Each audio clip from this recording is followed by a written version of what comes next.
हमारा drama Dong नाम के एक हाई स्कूल के छात्र से शुरू होती है। थोड़ा अधिक वजन होने के कारण वो अकेला रहता है और लोग उसे नापसंद करते हैं। कोई भी उसके साथ बैठना पसंद नहीं करता है। एक दिन जब वो हमेशा की तरह अकेला खाना खा रहा होता है, तभी बदमाशों का एक समूह आता है और उसका मजाक उड़ाने लगता है। वे बिना रुके उसका अपमान करते रहते हैं। जाहिर है कोई उसकी मदद नहीं करता है। उसके सारे सहपाठी बस देखते रहते हैं और इससे भी बदतर वे अपने फोन निकालकर वीडियो बनाने लगते हैं ताकि बाद में उसे शर्मिंदा कर सकें। डोंग ये उम्मीद खो चुका है कि कोई भी उसे कभी समझ पाएगा। अचानक एक सुंदर और आकर्षक लड़की आती है। वो उन बदमाशों में से एक की तस्वीर खींच लेती है। जब वो बदमाश उसे देखता है तो गुस्सा हो जाता है और उसे फोटो हटाने के लिए कहता है। वो पूछती है क्यों?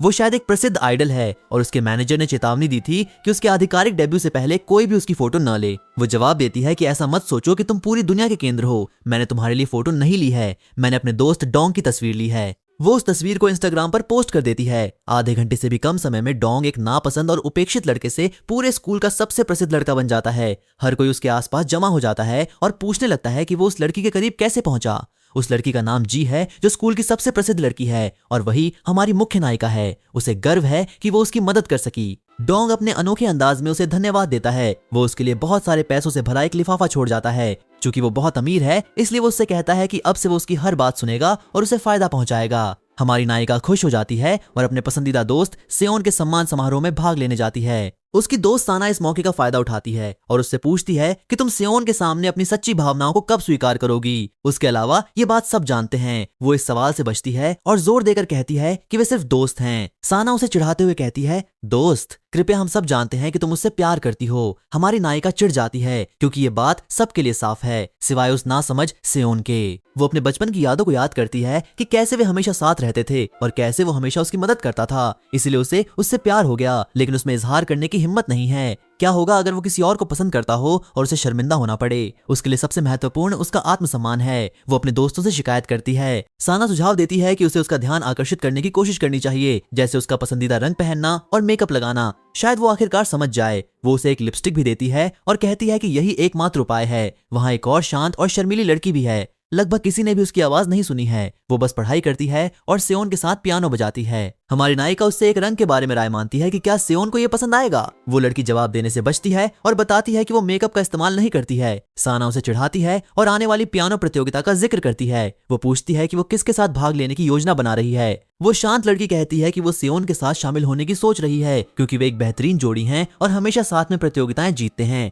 बाद में साना उसके पीछे शौचालय तक जाती है और उसे चुपके से लिपस्टिक लगाते हुए पकड़ लेती है। वो उसका मजाक उड़ाती है और उस पर मासूम बनने का नाटक करने का आरोप लगाती है। वो लड़की जोर देकर कहती है कि ये सिर्फ कोको बाम है, लेकिन साना व्यंग्य पूर्वक उससे कहती है कि हर किसी से बेहतर बनने का नाटक करना बंद करे। उसकी बातों से आहत होकर वो लड़की लिपस्टिक पोंछ देती है। इस बीच सेओन हमारी नायिका को मैसेज करता है कि उससे कुछ जरूरी बात कहनी है और बगीचे में मिलने के लिए कहता है। वो उत्साहित हो जाती है ये सोचकर कि वो आखिरकार अपने प्यार का इजहार करने वाला है। वो बहुत सुंदर तैयार होती है और समय से पहले पहुंच जाती है। इससे पहले कि वो कुछ बोले, वो उसे रोकते हुए कहती है कि वो पहले से ही तैयार है। वो पूछता है, किस बात के लिए तैयार? क्या तुम्हें पहले मेरी बात नहीं सुननी चाहिए? वो कहता है कि वो अपने प्यार का इजहार करना चाहता है। वो खुशी से स्वीकार करती है, लेकिन वो कहता है, तुम्हारे सामने नहीं, मैं यून से अपने प्यार का इजहार करना चाहता हूँ। वो चौंक जाती है और कहती है कि इस सब के बाद तुम यून को पसंद करते हो। सौभाग्य से ये सिर्फ एक सपना निकलता है। वास्तविक जीवन में वो दुखी होकर स्कूल जाती है और सेओन से बचती है। वो समझ नहीं पाता कि वो उसे क्यों नजरअंदाज कर रही है और उससे बात करने की कोशिश करता है। यून वहां से गुजरती है और उनका अभिवादन करती है।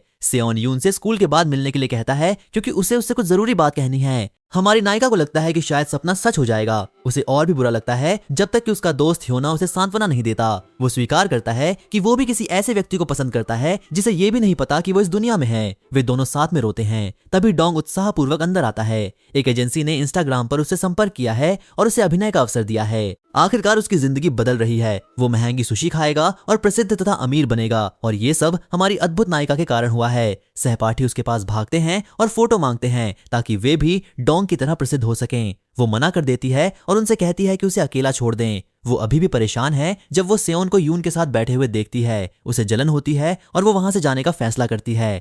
सेओन उसके पीछे आता है और बताता है कि वे केवल स्कूल प्रतियोगिता के लिए पियानो अभ्यास पर चर्चा कर रहे थे क्योंकि वो और यून एक ही टीम में हैं। वो व्यंग्यपूर्वक कहती है कि मुझे तो लगा था कि तुम दोनों के बीच कुछ चल रहा है। फिर वो यून के रूप रंग का मजाक उड़ाती है और उसे चिढ़ाती है कि वो ऐसे तैयार हुई है जैसे किसी डेट पर जा रही हो और उसे चेतावनी देती है कि लोगों को ये सोचने का मौका न दे कि वो और सेओन डेट कर रहे हैं। यून शर्मिंदा महसूस करती है और बोलने ही वाली होती है, लेकिन हमारी नायिका उन्हें वहीं छोड़कर चली जाती है। वो दूर चली जाती है और सेओन उसका पीछा करता है तथा समझाने की कोशिश करता है। वो उसकी बात सुनने के लिए तैयार हो जाती है। वो माफी मांगने के इस मौके का फायदा उठाता है। वो कहती है कि वो उसे एक शर्त पर माफ करेगी, उसे घर तक छोड़ना होगा और उसके जलते हुए दिल को शांत करने के लिए कुछ जूस खरीदना होगा। वो खुशी खुशी मान जाता है और उसके साथ जाने ही वाला होता है कि तभी यून अचानक सामने आ जाती है और कहती है कि क्या तुम सच में जा रहे हो? हमारे बीच की प्रतियोगिता का क्या? ये महत्वपूर्ण है। मैं वो नहीं हूँ जिसे जीतने की आवश्यकता है, तुम हो। बिना एक शब्द बोले सेओन यून के साथ चला जाता है। हमारी नायिका का दिल टूट जाता है क्योंकि उसने बिना कुछ बताए उसके बजाय यून को चुना। उसी समय डोंग अभिनय के लिए ऑडिशन देने जाता है, लेकिन जब निर्देशक उसे देखता है तो कहता है कि बच्चे, मुझे लगता है कि हमने तुम्हें गलती से बुला लिया है।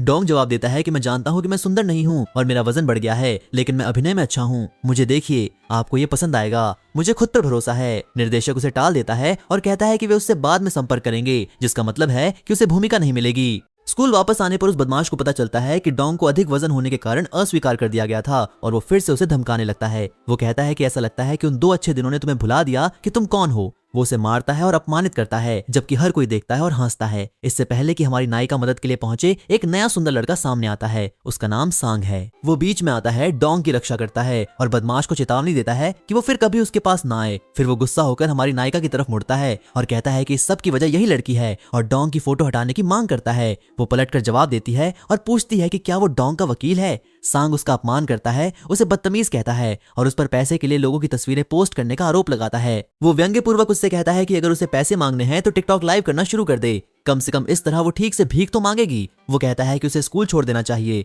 वो डोंग को खींच कर ले जाने की कोशिश करता है, लेकिन डोंग नायिका का बचाव करता है। वो बताता है कि उसने मुफ्त में उसकी मदद की थी और उसने ही धन्यवाद के रूप में उसे पैसे देने का दबाव बनाया था। वो उससे माफी मांगता है और कहता है कि भले ही वो केवल 2 दिन खुशी से जिया, लेकिन वे उसकी जिंदगी के सबसे खुशी के दिन थे। वो अपना वजन घटाने, खुद में सुधार करने और मजबूत होकर वापस आने का वादा करता है। एक दिन कंपनियां नाम लेकर उसे बुलाएंगी और वो उन्हें मना करने वाला व्यक्ति होगा। हमारी नायिका को लगता है कि मामला खत्म हो गया है, लेकिन ऐसा नहीं है। उनके शिक्षक को पता चल जाता है और वो उसे और सांग दोनों को अपने कार्यालय में बुलाते हैं। वो उन्हें बुरी तरह डांटते हैं। वो कभी स्कूल न आने और खराब अंक लाने के लिए सांग की आलोचना करते हैं और परेशानी पैदा करने के लिए नायिका को डांटते हैं। वो चेतावनी देते हैं कि उन्हें निकाला जा सकता है। वो माफी मांगती है और पूछती है कि निष्कासन से बचने के लिए वे क्या कर सकते हैं। शिक्षक सुझाव देते हैं कि वे किसी स्कूल गतिविधि में भाग लें। वो उसी प्रतियोगिता में शामिल होने का फैसला करती है जिसमें सेओन और यून हैं, लेकिन उसे एक साथी की जरूरत है। एकमात्र विकल्प सांग है। वो उससे अपने साथ गाने के लिए कहती है। वो मना कर देता है। वो जोर देकर कहती है कि अगर वे जीत गए तो उन्हें निकाला नहीं जाएगा। वो कहता है कि वो अपने तरीके से सफल होगा और उसे इसकी जरूरत नहीं है। वो ये भी कहती है कि अगर वो उसके साथ जुड़ता है तो वो डोंग की तस्वीरें हटा देगी, लेकिन वो फिर भी मना कर देता है। इस बीच साना एक हैंडबैग का विज्ञापन देखती है जो वो हमेशा से चाहती थी। वो विक्रेता से संपर्क करती है और ये दावा करते हुए मोलभाव करने की कोशिश करती है कि उसके पिता बीमार हैं और वो गरीब है। विक्रेता आखिरकार कीमत कम करने पर सहमत हो जाता है और वे मिलने की व्यवस्था करते हैं। जब साना पहुंचती है तो उसे पता चलता है कि विक्रेता यून है। यून खुद को श्रेष्ठ दिखाने का मौका उठाती है और उसे बैग मुफ्त में देने की पेशकश करती है तथा गरीब होने के लिए उसका मजाक उड़ाती है। साना का स्वाभिमान जाग उठता है और वो ये कहते हुए मना कर देती है कि उसके पास पैसे हैं और उसे दान की जरूरत नहीं है। वो दुखी और शर्मिंदा होकर चली जाती है क्योंकि यून अब उसके परिवार की स्थिति के बारे में उसका राज जानती है। उसी समय हमारी नायिका सांग का पीछा छोड़ने से मना कर देती है। वो उसे प्रतियोगिता में शामिल करने के लिए परेशान करती रहती है। वो उसके कमरे में भी घुस जाती है, उसे जगाती है और इंटरनेट पर उसकी शर्मिंदा करने वाली तस्वीरें पोस्ट करने की धमकी देती है। वो व्यंग्यपूर्वक डरने का नाटक करता है और पुलिस को बुलाने से पहले उसे जाने के लिए कहता है। वो उसके दरवाजे के बाहर उसे परेशान करती रहती है जब तक कि वो आखिरकार हार नहीं मान लेता और पूछता है कि वो क्या चाहती है। वो उसे अपने चाचा के फार्म पर ले जाती है। वे पूरा दिन साथ काम करते हुए बिताते हैं। काम खत्म करने के बाद वो उसके लिए दोपहर का भोजन लाती है। साथ में दिन बिताने से चीजें बदल जाती हैं। उसे एहसास होता है कि वो वास्तव में दयालु है और उतनी परेशान करने वाली नहीं है जितना उसने सोचा था। उसे भी पता चलता है कि वो घमंडी या बुरा नहीं है, बल्कि वास्तव में एक अच्छा इंसान है। वो उससे फिर से अपने साथ खड़े होने और अगले दिन प्रतियोगिता में शामिल होने के लिए कहती है। वो कहता है कि वो इस बारे में सोचेगा। अगले दिन स्कूल में वो उत्साहित होती है। जब सेओन उसका अभिवादन करने की कोशिश करता है तो वो उसे नजरअंदाज कर देती है। वो आहत और उलझन में महसूस करता है तथा जो जूस वो उसके लिए लाया था वो भी उसे नहीं दे पाता। वो सहपाठियों से सांग के बारे में पूछती है और वे उसका मजाक उड़ाते हुए कहते हैं कि वो कभी स्कूल नहीं आता। सेओन उससे कहता है कि उससे उम्मीद न रखे। सांग गैर जिम्मेदार है और हमेशा अनुपस्थित रहता है, लेकिन वो आत्मविश्वास से कहती है कि वो आएगा। शिक्षक प्रतियोगिता के नियमों को समझाना शुरू करते हैं। जोड़ियों को एक साथ प्रदर्शन करना होगा। छात्र जोड़ियों में पंजीकरण कराना शुरू करते हैं। सेओन और यून एक साथ पंजीकरण कराते हैं। पंजीकरण बंद होने से ठीक पहले हमारी नायिका शामिल होने के लिए अपना हाथ उठाती है, लेकिन शिक्षक मना कर देते हैं क्योंकि वो अकेली है। सेओन अंदर से टूटा हुआ महसूस करता है। वो यून को छोड़कर उसके साथ शामिल होना चाहता है, लेकिन फांसा हुआ महसूस करता है। अंतिम क्षण में सांग आता है। वो शिक्षक से कहता है कि वो उसके साथ भाग लेगा। हर कोई हैरान रह जाता है। वो स्कूल वापस आता है और जब हमारी नायिका उसे देखती है तो वो खुश हो जाती है क्योंकि आखिरकार सब कुछ ठीक हो रहा है। वो प्रतियोगिता में भाग लेगी और सेओन तथा उस गिरगिट को हराएगी। लेकिन अचानक उसे एक ऐसा संदेश मिलता है जो उसका मूड खराब कर देता है। ये यून और सेओन का एक साथ पियानो बजाने का वीडियो है। वास्तव में सेओन यून से कह रहा था कि वो उसके पियानो वादन की प्रशंसा करता है, लेकिन यून ने चतुराई से क्लिप को संपादित किया, अपने बजाने वाले हिस्से को काट दिया और केवल ये छोड़ दिया कि मैं यून की प्रशंसा करता हूँ, ताकि ऐसा लगे कि उसने अपने प्यार का इजहार किया है, जबकि वो कोई दिलचस्पी नहीं दिखा रही है। उनके बारे में अफवाहें तेजी से फैलती हैं। सेओन अपना बचाव नहीं करता या कुछ नहीं कहता, जिससे हमारी नायिका को और भी ज्यादा ठेस पहुंचती है। वो अफवाहों पर विश्वास करने लगती है, विशेष रूप से तब जब सेओन परेशान दिखते हुए चुपचाप कक्षा से बाहर चला जाता है। चलते चलते उसे वो दिन याद आता है जब वो हमारी नायिका से अपनी सच्ची भावनाओं का इजहार करना चाहता था, लेकिन उस दिन वो वित्तीय संकट का सामना कर रहा था और उसे पैसों की सख्त जरूरत थी। यून ने स्थिति का फायदा उठाया। उसने उसे एक बड़ी राशि की पेशकश की और यहाँ तक कि एक प्रसिद्ध रेस्तरां में पियानो वादक के रूप में नौकरी भी दिला दी, जिससे उसे अपने सपने को पूरा करने के लिए आय और अभ्यास दोनों मिले। लेकिन ये सब एक शर्त के साथ आया। उसे प्रतियोगिता में उसके साथ भागीदारी करनी थी और उसके करीब होने का नाटक करना था, क्योंकि उसे पैसों की जरूरत थी। वो मान गया। उस समय से यून ने स्थिति को नियंत्रित करना शुरू कर दिया और उनके राज तथा उसकी वित्तीय जरूरत का उपयोग करके उसे अपने इशारों पर नचाने लगी। वो उसके सामने हमारी नायिका को उकसाती रही और वो उसे मना नहीं कर सका और न ही सच बता सका। इस बीच हमारी नायिका अपनी भावनाओं को खुद पर हावी होने देने से मना कर देती है। वो सकारात्मक रूप से आगे बढ़ने का फैसला करती है। वो सांग के साथ प्रशिक्षण लेती है और प्रतियोगिता जीतने तथा किसी भी तरह से सेओन और यून को हराने के लिए प्रतिबद्ध हो जाती है।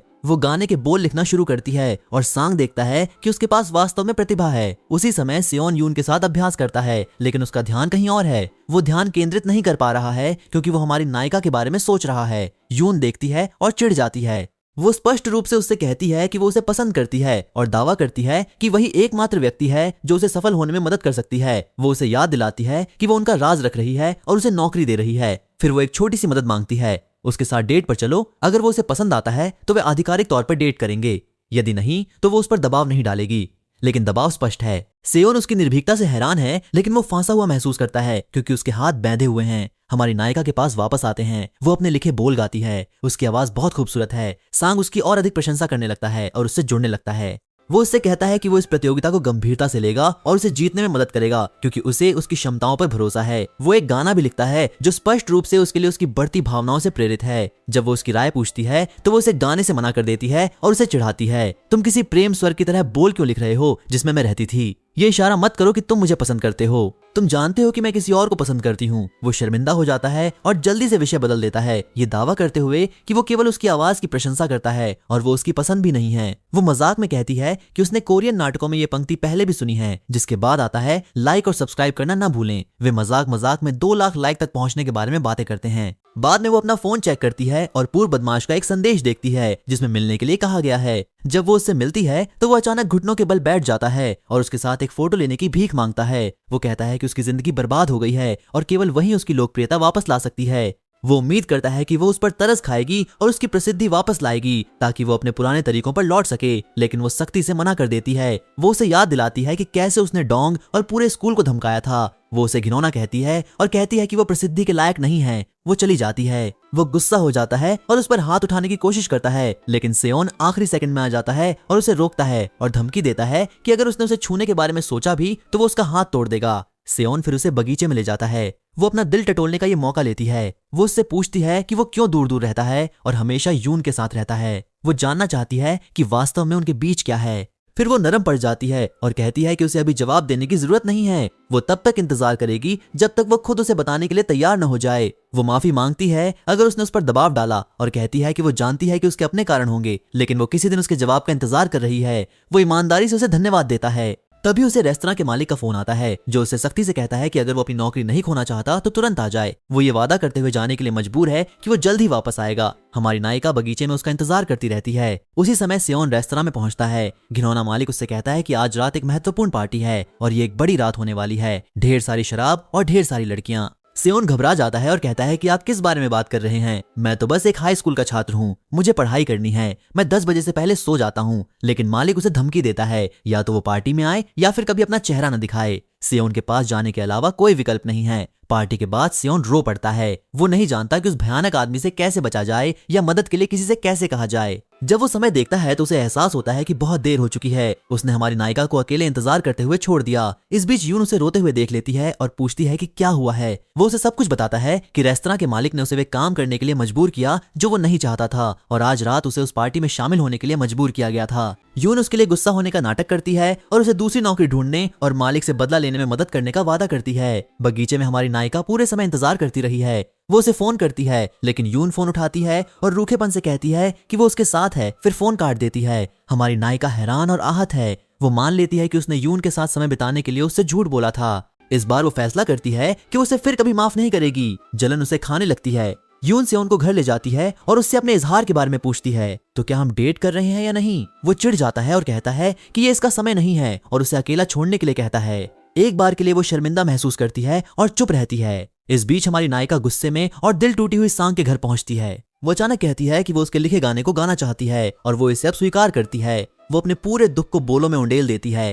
तुमने मुझसे प्यार क्यों करवाया अगर तुम मुझसे कभी प्यार नहीं करते थे। उसकी आवाज बहुत सुंदर और भावुक है। सांग गहराई से प्रभावित होता है और उसके प्यार में और भी गिर जाता है, यहाँ तक कि वो इजहार करने के बारे में सोचने लगता है। वो सेओन के साथ उसके रिश्ते के बारे में ध्यान से पूछता है। वो कहती है कि वे सिर्फ दोस्त हैं। सांग सोचता है कि ये मेरा मौका है, मुझे इजहार करना चाहिए। उसी समय साना आने वाली स्कूल प्रतिभा प्रतियोगिता के लिए बैले का अभ्यास कर रही है क्योंकि वो छात्रवृत्ति जीतना चाहती है। वो खुद को तब तक बहुत जोर देती है जब तक कि उसके पैर जवाब नहीं दे देते और वो ये सोचकर रोती है कि वो अपना सपना खोने जा रही है। लेकिन तभी शिक्षक उसे कार्यालय में बुलाते हैं और बधाई देते हैं। उसे प्रतियोगिता की जरूरत के बिना ही उस कला स्कूल में दाखिला मिल गया है जो वो चाहती थी। साना हैरान रह जाती है। शिक्षक समझाते हैं कि किसी शक्तिशाली व्यक्ति ने उसकी सिफारिश की है जो प्रभावशाली और भरोसेमंद है, इसलिए स्कूल ने बिना परीक्षा के उसे स्वीकार कर लिया। साना बेहद खुश होती है और सबको बताने के लिए भागती है। लेकिन इससे पहले कि वो बोल पाती यून आ जाती है और कहती है बधाई हो। साना उलझन में है। उसने अभी तक किसी को नहीं बताया है। यून शांति से बताती है कि उसके पिता ने उसके कहने पर सब कुछ व्यवस्थित किया है।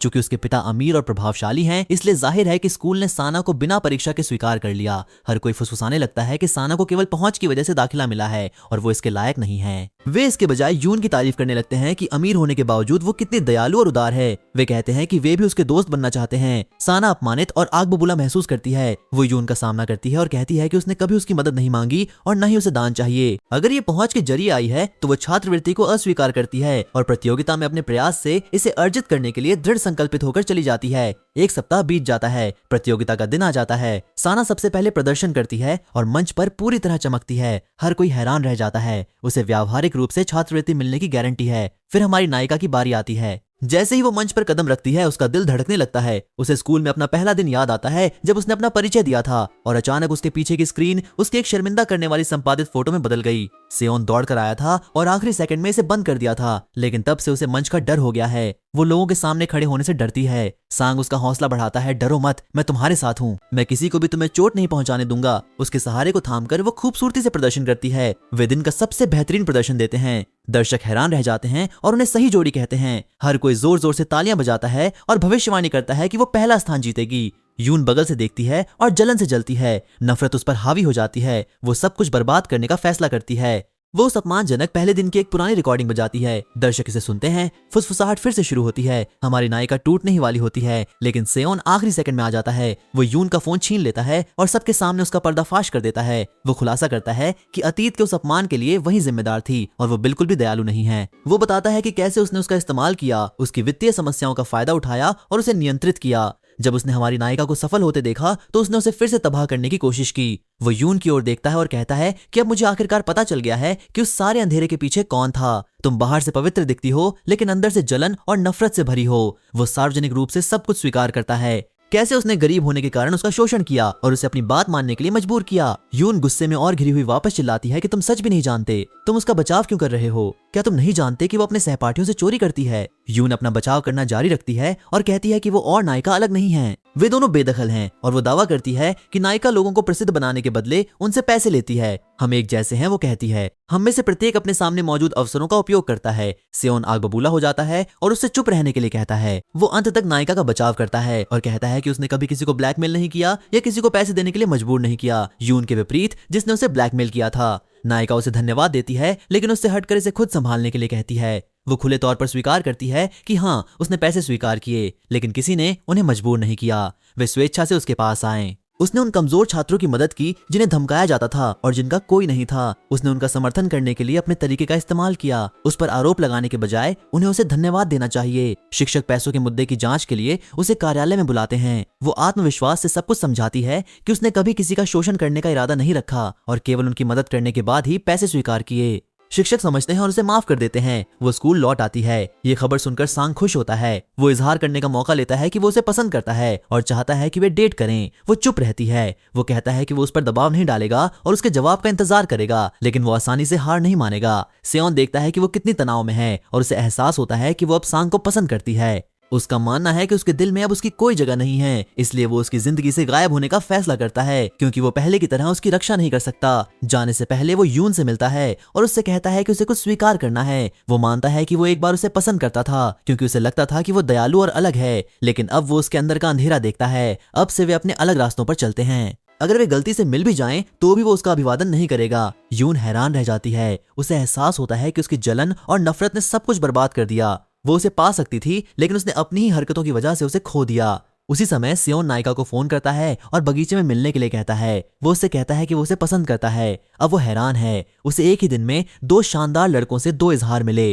वो नहीं जानती कि किसे जवाब दे। वो चुप रहती है। सेओन उसकी चुप्पी का गलत मतलब निकालता है, ये सोचते हुए कि वो उसे पसंद नहीं करती और सांग को पसंद करती है, इसलिए वो उसकी जिंदगी से भी गायब होने का फैसला करता है। अगले दिन स्कूल में उसे पता चलता है कि सेओन ने दूसरे स्कूल में तबादला करवा लिया है। वो स्तब्ध है। उसने कल इजहार किया और अब वो चला गया। उसे लगता है कि उसने उससे झूठ बोला था। 6 महीने बीत जाते हैं। उसे उम्मीद है कि वो वापस आएगा और समझाएगा, लेकिन वो सारे संपर्क काट देता है और यहाँ तक कि उसे हर जगह ब्लॉक कर देता है। वो आहत है और अपने दिल को बंद करने का फैसला करती है। सांग फिर से उसके करीब आने की कोशिश करता है, प्रयास करता है और उसके जवाब का इंतजार करता है, लेकिन वो उससे कहती है कि उसके मन में उसके लिए कोई भावनाएं नहीं हैं। वो सिर्फ एक दोस्त है। उसने उससे प्यार करने की कोशिश की लेकिन नहीं कर सकी। वो अपने बचपन के दोस्त और पहले प्यार सेओन से आहत होने के बाद किसी दूसरे रिश्ते में प्रवेश नहीं कर सकती। इस बीच यून अपने सहपाठियों का प्यार वापस पाने के लिए उनके लिए उपहार खरीदकर अपनी लोकप्रियता हासिल करने की कोशिश करती है। साना उसका मजाक उड़ाती है और कहती है कि वो नकली प्यार खरीद रही है कि एक बार पैसा खत्म हो जाने पर वे उसे छोड़ देंगे। यून साना को इस बार निष्पक्ष रूप से छात्रवृत्ति जीतने पर बधाई देती है। साना दृढ़ता से उससे कहती है कि वो उसका प्यार नहीं खरीद सकती और वे कभी दोस्त नहीं बनेंगे। यून गुस्सा हो जाती है और पुराने अपमानों को उजागर करती है। साना को याद दिलाती है कि कैसे उसने एक बार पैसों की भीख मांगी थी और बैग वाली घटना के बारे में बताती है। चीजें बढ़ जाती हैं। यून साना को मारने की कोशिश करती है, लेकिन नायिका बीच में आ जाती है। यून उसे भी धक्का देती है। नायिका यून को थप्पड़ मार देती है। यून बदले की धमकी देती है, लेकिन नायिका डरती नहीं है। वो यून से कहती है कि हर कोई उसके घमंड और झूठ से तंग आ चुका है। पहली बार यून रो पड़ती है। उसे एहसास होता है कि उसने गलत तरीके से लोगों का प्यार पाने में अपनी जिंदगी बर्बाद कर दी। अचानक पुराना बदमाश एक संदेश लेकर वापस आता है, जिसमें दावा किया जाता है कि वो जानता है कि बहुत पहले शर्मिंदा करने वाली तस्वीरों को किसने संपादित किया था। वो खुलासा करता है कि ये जीद नाम का एक स्कूल समूह था जो लोगों के बीच अराजकता फैलाने का मजा लेता था। नायिका को पहले से ही इस पर शक था। वो इंस्टाग्राम पर सार्वजनिक रूप से बदमाश और उस समूह का पर्दाफाश करती है। अपनी पूरी कहानी बताती है कि कैसे उन्होंने संपादित तस्वीरों के साथ उसके स्कूल के जीवन को तबाह कर दिया था। आधे घंटे के भीतर बदमाश और उसके गिरोह को गिरफ्तार कर लिया जाता है। न्याय मिलता है। वो आखिरकार अपना जीवन वापस पा लेती है और अपनी कहानी से खलनायकों को खत्म कर देती है। वो सेओन का इंतजार बंद करने और आगे बढ़ने का फैसला करती है। वो एक यूट्यूब चैनल बनाती है, लाइक और सब्सक्राइब मांगती है, गाती है और विभिन्न सामग्री पोस्ट करती है। वो कड़ी मेहनत के माध्यम से लाखों फॉलोअर्स के साथ कोरिया की सबसे बड़ी व्लॉगर्स में से एक बन जाती है। इस बीच सेओन उसे दूर से देखता है। उसका दिल दुखता है। वो चाहता है कि वो उससे संपर्क कर सके, लेकिन शर्मिंदा महसूस करता है। जब उसे उसकी जरूरत थी तब उसने उसे छोड़ दिया था। वो अभी भी गरीब है और महसूस करता है कि वो उसकी रक्षा नहीं कर सकता। साल बीत जाते हैं। वो पियानो का अभ्यास जारी रखता है, गाने लिखता है, संगीत बेचता है और धीरे धीरे खुद को फिर से बनाता है। एक दिन वो अपनी पसंद की एक गायिका के कॉन्सर्ट में जाती है और संयोग से उसकी मुलाकात वहां सेओन से होती है। जब वे एक दूसरे को देखते हैं तो उन्हें एहसास होता है कि वे हमेशा एक दूसरे के लिए बने थे। और इसके साथ हमारी कहानी यहीं खत्म होती है। कृपया लाइक और सब्सक्राइब करें। मिलते हैं अगले ड्रामा में।